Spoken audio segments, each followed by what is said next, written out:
shortage. Shelves stand empty, reflecting the strain on the domestic supply. The measure aims to counteract the double-digit inflation experienced in 2022, providing short-term relief and ensuring a steady growth in supply. However, not all shops have been equally affected, with online availability still widespread. In Yekaterinburg, residents report a noticeable increase in egg prices, with some types seeing a surge of 30 to 40 rubles. Well, the prices grew by 30 rubles, some types of eggs even by 40 rubles. Yesterday my husband bought eggs for 92 rubles in our shop, and in other shops prices are up to 120 to 130 rubles. But what should we do? I don't think there's anything scary for me in all of this. They told me they didn't have the new stock. I asked them, but in general you can find the eggs. They are available in specialist stores, so it has not disappeared completely. You can find it in some shops. This regional perspective underscores the broader economic challenges Russia has been grappling with, particularly high inflation rates. The government's decision to temporarily exempt egg imports from duties is a nuanced attempt to balance market dynamics and ease the financial burden on consumers amid these economic uncertainties. In a move to address this surge, Russia's economy ministry has implemented a bold strategy. Effective from January 1st to June 30th, the government will waive duties on 1.2 billion egg imports. This decision is a response to the more than 40% increase in egg prices this year, causing concerns among consumers and leading to empty shelves in some Moscow supermarkets. Bureau Report, WION World is One. Now, the Russia-Ukraine war is now in its 659th day. Ukraine is still battling the Russian troops. With no plans to back down, the Russian President Vladimir Putin remains pretty firm on his vows and assurances that Russians will end up achieving their objectives no matter what. Now, earlier in the day, the Russian president held his very first major press conference since he launched a full-scale invasion of Ukraine in February 2022. While much of the first part of the conference, in fact, focused on the importance of Russian sovereignty and the country's economy, within no time, the topic of conversation quickly moved to the war in Ukraine. Speaking about which, Vladimir Putin said that Russia's goals in Ukraine remain unchanged. Now, just a night after Ukraine's capital came under another missile attack and resulted in at least about 45 injuries and several damaged buildings, the Russian president warned the Ukrainian forces that Russian forces were improving their positions along the front lines. Even though a classified US intelligence report now estimates this week that nearly about 300,000 Russian soldiers had been either killed or wounded since the war began. In a rare detail, Putin mentioned that over 6,000 troops at this moment were on the battlefield.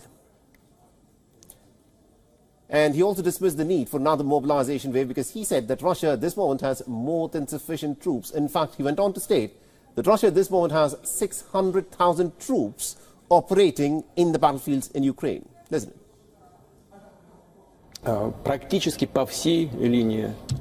Almost along the entire line of contact, our armed forces, to put it modestly, are improving their position. Almost everyone is in active stage of actions. Throughout the entire length, there is an improvement in the position of our troops.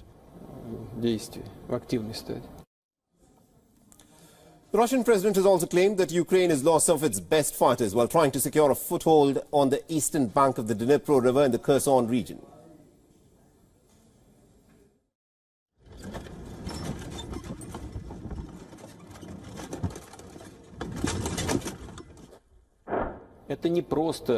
If you count how much losses the armed forces of Ukraine have had in 1.5 months, you can imagine how substantial this is.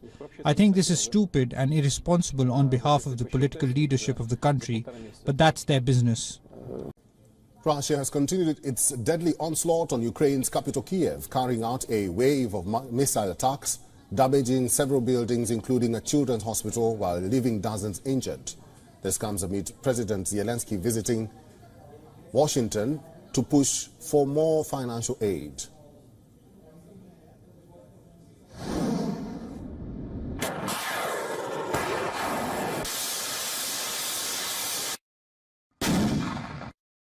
The past 24 hours have been decisive for both Russia and Ukraine. Russia claimed it has intercepted 8 Ukrainian missile attacks, destroyed 7 armored vehicles and Ukrainian facilities. Ukraine said its forces repelled Russian attacks in multiple directions.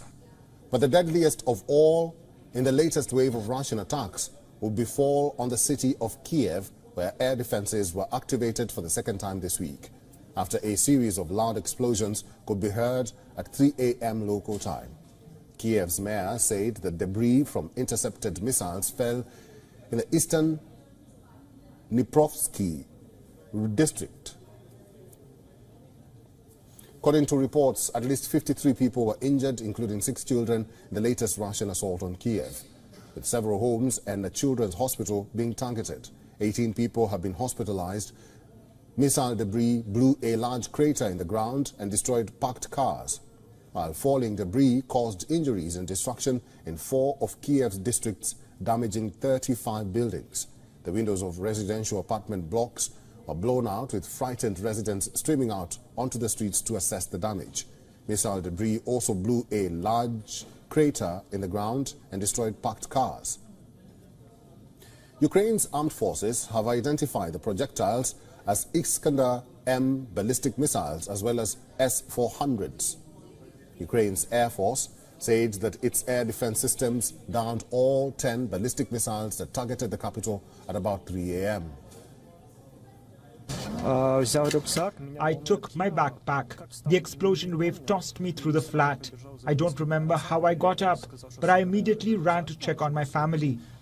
I checked on my father and told him to grab his bag, but he had it with him already. I then checked on my grandmother. Both were alive and healthy. Meanwhile, several Russian nationals are joining Ukraine's Siberian battalion to train for combat. A group of Russian citizens dressed in Ukrainian uniforms are being trained at a shooting range outside Kiev to join Ukraine's newly formed Siberian battalion.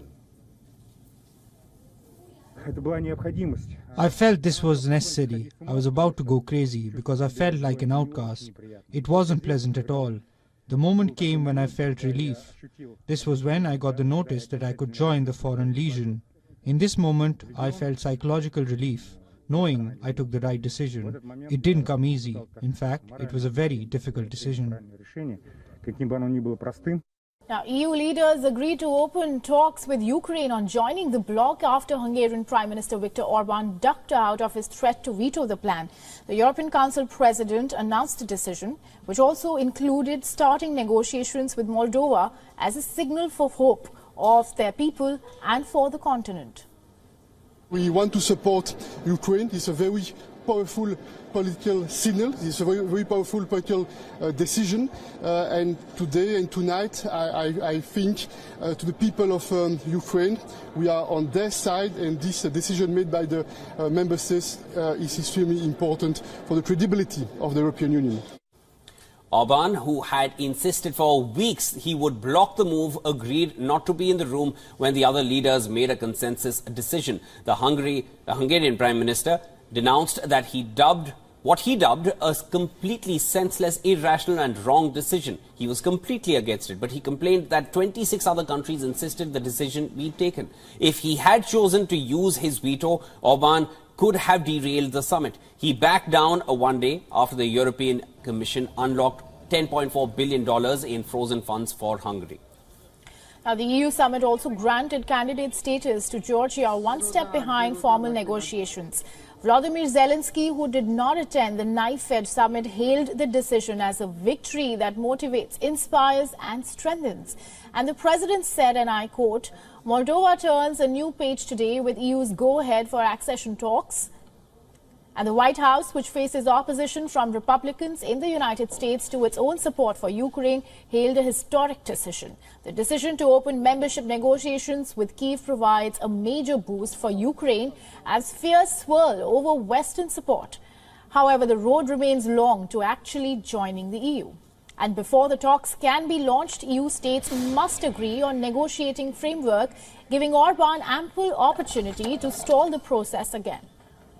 Attention at the summit now focuses on a plan to grant Ukraine a $54 billion funding package from the EU budget that Orban has also threatened to block. Kiev desperately needs the money to prop up its war-torn economy and to change the narrative that backing from its allies is waning. Most EU leaders wanted this week's summit to send a sign of solidarity with Ukraine 22 months after Russia launched an all-out invasion in 2022. But any decisions must be unanimous or at least unopposed. And Orban initially insisted a decision on funding could wait until after June's European elections. The critics have accused Orban of holding Kyiv's survival hostage in a bid to force Brussels to release billions of euros of EU funds frozen over a rule of law dispute. And as mentioned, the European Commission unlocked Commission unlocked $10.4 billion in frozen funds for Hungary on Wednesday. Now, billions still remain out of Orban's grasp, but he denied that Hungary was making a link between the cash and its Ukraine stance. And that's not our style, he said. The situation on the battlefield in Ukraine does not look promising for Kiev after a counteroffensive failed.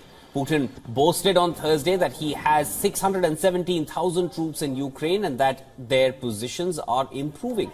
Across Brussels, at NATO headquarters, Alliance Secretary General Jens Stoltenberg warned that the West must continue supporting Ukraine in order to protect the rest of Europe. As the conflict continues to rage on in its 659th day, Ukraine continues to be under serious attack. With no plans to back out, the Russian President Vladimir Putin has made pretty firm in his vow and assurances that Russia will actually end up achieving its objectives. Now, earlier in the day, the Russian president held his very first major press conference since he launched a full-scale invasion of Ukraine in February 2022. While much of the first part of the conference focused on the importance of Russian sovereignty in the country's economy, within no time, the topic of conversation quickly moved to the war in Ukraine, speaking about which Putin said that Russia's goals in Ukraine remained unchanged. Just a night after Ukraine's capital came under another missile attack and resulted in at least 45 injuries and several damaged buildings, the Russian president warned the Ukrainian forces that Russian forces were improving their positions along the front lines, even though a classified U.S. intelligence report had estimated this week that over 300,000 Russian soldiers had been either killed or wounded since the war began. In a rare admission, Putin mentioned that over 600,000 Russian troops, at this moment are on the battlefields of Ukraine, and has dismissed the need for another mobilization.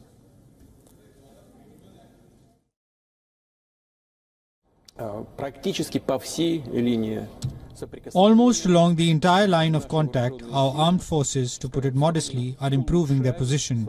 Almost everyone is in active stage of actions. Throughout the entire length, there is an improvement in the position of our troops. The Russian president has also claimed that Ukraine had lost some of its best fighters while trying to secure a foothold on the east bank of the Dnipro River in the Kherson region.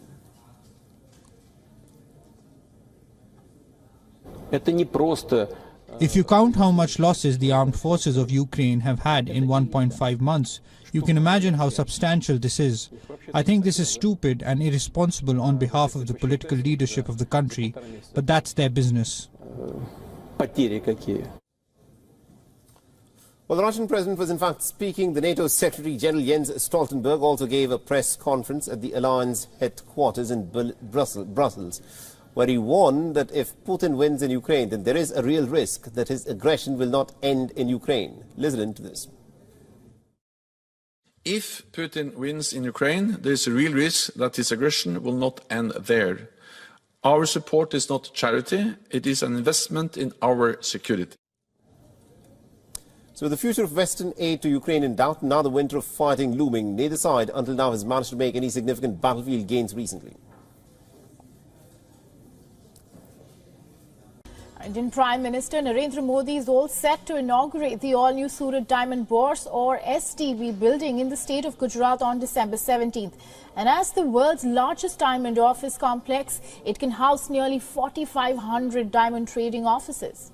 Several diamond trading firms have already begun operations at the SDB. The complex aims to attract thousands of diamond experts along with diamond cutters, polishers and traders. And the opening of this diamond office complex comes at a time when the G7 nations have announced a ban on direct import of non-industrial diamonds from Russia. And the ban from January 2024 will cover diamonds mined, processed or produced in Russia. The G7 have outlined phased-in restrictions on indirect imports of Russian gems to begin in early March. Now, Russia is the world's biggest producer of rough diamonds, and the G7 accounts for 70% of the consumer market. The effect of this ban on Russian diamonds has consequences directly for India, which is home to about 90% of the world's diamond cutting and polishing industry, and that means any disruption. That means it will disrupt the livelihoods of hundreds of thousands working in the small diamond firms in India, particularly in Surat. And the ban will also affect Indian exports. India exports more than 40% of these polished diamonds to the G7 nations. And in 2023, India's share of exports accounted for about $22 billion. And the top three importers were the US, Hong Kong and UAE.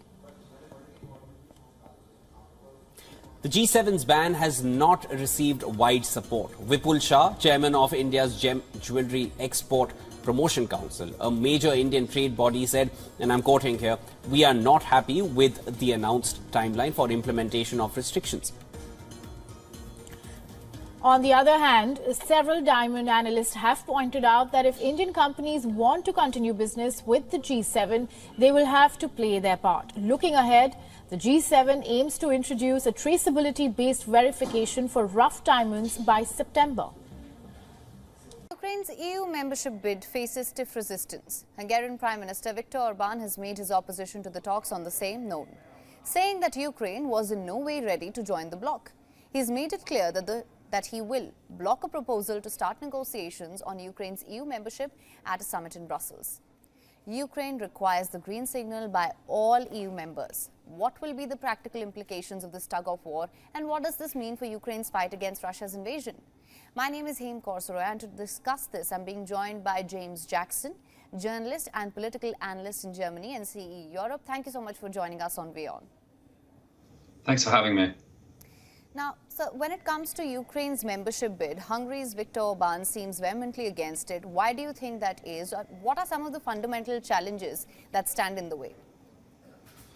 Orban has been a thorn in the eye of the EU for a long time. There's always been conflict because of his kind of illiberal regime in Budapest, often criticizing what the EU stands for in terms of democracy and human rights.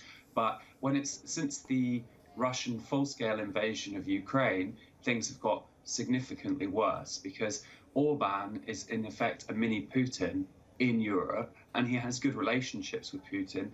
The Russian president wants to buy cheap Russian gas and effectively stop the EU from uniting in support of Ukraine. Now, the way the EU works on issues of major foreign policy, every single member state has a veto. And he's effectively saying, I'm going to use my veto.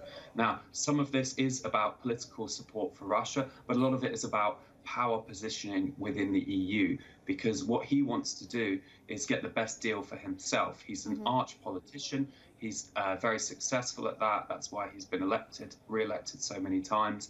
And what we've just seen today, or in the last few days, is that the EU Commission has announced that it's unblocking about 10 billion euros of more than 30 billion euros of EU funds for Hungary. So he's played it quite well in the sense of he's blackmailed the EU. He's got the funding which was banned, and I don't think he's going to stop anytime soon.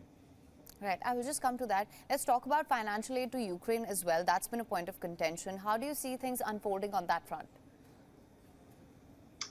I think the EU has to negotiate with different partners, including people who are less supportive of Ukraine within the EU. So the number one state would be Hungary. There is, of course, also Slovakia, which recently re-elected Robert Fico, who promised to stop military aid for Ukraine, and much of EU's aid for Ukraine, military aid, comes in form of finance. So there's this sort of question. I'm joining you from Warsaw today, and there's been tension in Central Eastern Europe with Ukraine recently on issues of EU succession and finance, because effectively countries like Slovakia and to an extent Poland are nervous about what will happen if this large Eastern European country joins the European bloc with 40 odd million people, a very large agricultural sector. Are there subsidies at risk? Is their economy at risk? So it's not an easy question in terms of joining the EU. There are going to be sacrifices made, but I think Orban is more interested in playing politics than finding solutions. Right. Now, Ukrainian president has said that his country has carried out the necessary political reforms to get the go-ahead. Now, what are some of the other reforms that you think Ukraine needs to undertake to ensure its membership bid goes through? I think really this question of reforms, it would have been salient before 2022, but really, unfortunately, the main issue that stops Ukraine from joining Europe is the war with Russia. So that I don't think that's going to happen until the war with Russia at least comes to something of a solution, or at least a freezing. And there's not even much appetite for that in Ukraine or in Russia. So it's very hard to say at the moment. But in terms of reforms, there's questions of rule of law, corruption. Ukraine had a reputation previously for corruption, but there has been a lot of reforms taken place since the full-scale invasion. And I think actually some members of the EU Commission last year said they were very impressed, earlier this year, so they were very impressed by the scale of the reforms. So, yeah, I think it's a good question, but ultimately it's a political issue rather that we'll need to change Viktor Orban's mind, or potentially buy him out with the rest of those funds. Who knows? Right. In fact, I was just going to come to this. Do you think there's any way Hungary would be willing to let the negotiations on this go ahead? The Prime Minister has said that Ukraine is by no means ready for membership talks. What do you make of the statement? I do think that Viktor Orban is looking out for his own interests. I don't even think he's looking for Hungary's interests. I mean, particularly his interests. The way that Hungary works is, Viktor Orban has a long history as a political campaigner. He actually used to be seen as a liberal campaigner against communism. But since he's been in power for, coming up to 20 years now, he has backslid on all elements of liberalism and liberal democracy in his country, and effectively enriched himself and his cronies. And at least that's what critics would say. And so he's looking for anything that benefits him. And right now, being closer to Putin than to the EU seems to be beneficial to him. What could change is that the EU takes a tougher line on Orban. And we've seen that recently with centre-right politicians, including Germany's Norbert Röttgen from the EPP group, and Donald Tusk as well, the newly re-elected Prime Minister of Poland. They might come down tougher on Orban, and who knows, maybe we'll even see a change in the EU's rules once we get some more people more member states joining, that will weaken the veto. And I think that's actually more likely than seeing Orban have a change of heart. Otherwise, you might have to effectively submit to his blackmail, which the EU has just shown that it's willing to do to an extent. Right, you're absolutely right. In fact, EU officials and diplomats do suspect that he's using this issue as a bargaining chip and hoping to obtain funds frozen by the bloc over concerns about the rule of law in Hungary. But of course, the question remains, what does this mean for the war in Ukraine and Ukraine's ability to fight Russia? What are the challenges that lie ahead? Looking at the bigger picture, it's really challenging for Ukraine. I don't think there's any doubt about that. Effectively, Russia has transitioned to a war economy. So really, their whole economy is built around or facilitates building weapons, and their economy hasn't been as damaged by sanctions as people expected. So as many Ukrainians and people in Europe hoped. So I think Ukraine, unfortunate, and Russia, because they have such huge landmass, they have such huge manpower, in a sense, time is on their side. Whereas Ukraine is seeing support slipping, not so much from the EU, but particularly from the US, where the issues become particularly controversial among US Republicans, which, as the party of Ronald Reagan, it's quite surprising, and I think more than a little bit depressing for Ukrainians to see that they've slipped off the agenda. Also, since The conflict between Hamas and Israel has lots of weapons have been redirected there from the US. So there's a question about how much is Europe playing the role that it needs to play on a conflict along its border. I think sort of rumblings from the US and, the idea that President Trump could be re-elected has been a bit of a wake-up call to European leaders in terms of increasing military aid, but it's far from enough that Ukraine needs to actually win. Right now, Ukraine is getting enough weapons to not lose, but that could run out at any time. They're particularly short on supplies like shell and ammunition, particularly shells.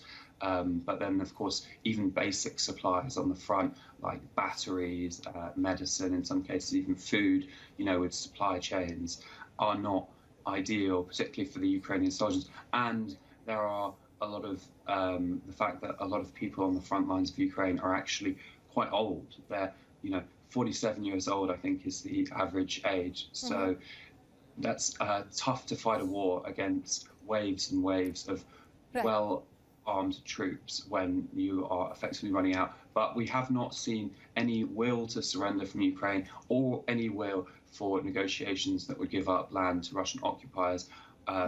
There's a hope that Russia will still be brought to justice and investigated for war crimes and the crime of aggression. Right. Well, James Jackson, thank you so much for joining us on WION with your insights and perspective on this. Thanks for having me. Well, before we go on any further, we're now cutting across live to Moscow, where Russian President Vladimir Putin is holding his annual press conference. Putin had skipped the press conference last year after Russia started what it calls special military operation in Ukraine. But today, he will also be taking questions from Russians.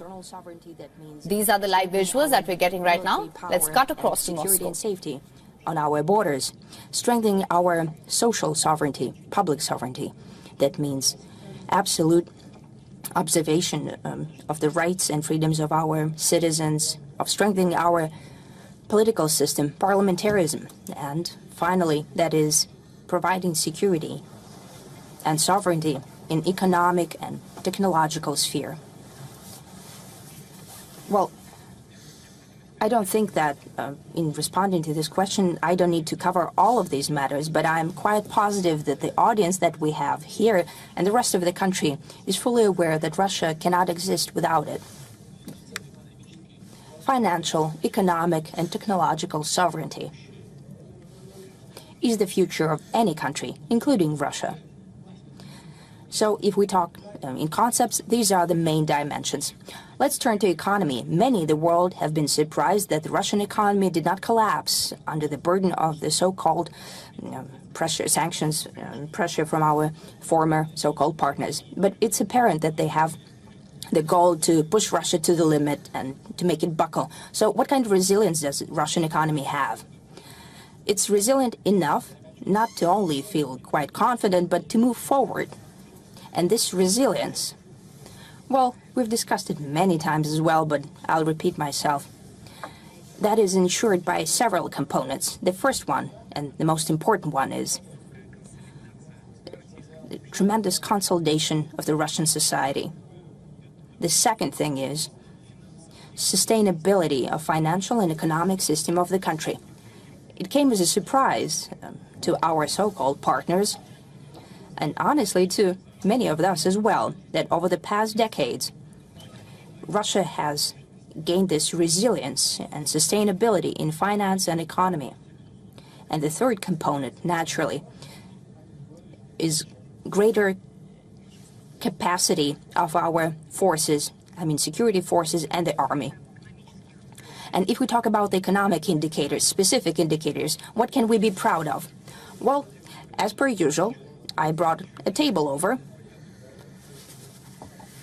There is nothing special that we don't know, but I think that yesterday, Finance Minister voiced several indicators yesterday. The main indicator is growth of GDP of our economy at the end of the year is expected at 3.5%. That is a good indicator. That means that we bounced back from the dip last year. I think we stood at 2.1%. If this year we gained 3.5%, that means we bounced back and made quite a significant step forward. Unfortunately, we have inflation growth. That is so, and we expect 7.5% at the end of the year, maybe even higher, reaching almost 8%. The central bank and the government are taking all the necessary measures, and we can discuss that later. We can talk about the increase in interest rates and so on, other measures that the central bank and the government are undertaking, and we hope that we can go back to the targeted level of inflation. Industrial production is growing confidently, 3.6%, but what's especially makes us happy, manufacturing 7.5%. That is year-on-year growth. This is an unexpectedly high rate. And what makes us especially positive is 10% growth investment into main capital, fixed capital. That means that today we have apparent growth in GDP and industry, plus 10% in fixed capital investments. That means that midterm we have ensured our sustainable growth. There will be new jobs created, expansion of industry, and so on. As for unemployment, I'll speak about that later. The profit stands at 24% of the industry, let alone banks. They are going to earn almost 3 trillion rubles, even more. Of course, I know that in this audience and from around the country that, yes, the banks are doing fine. They're going through fat years. But those people who are storing their money in Russian banks, that's good news for them. The sustainability of the Russian banking and financial system. Now on to real wages. It's going to increase by about 8% year on year without inflation. Well, this will not be a universal picture across the country, but more or less these are specific, precise statistics, and the real disposable incomes of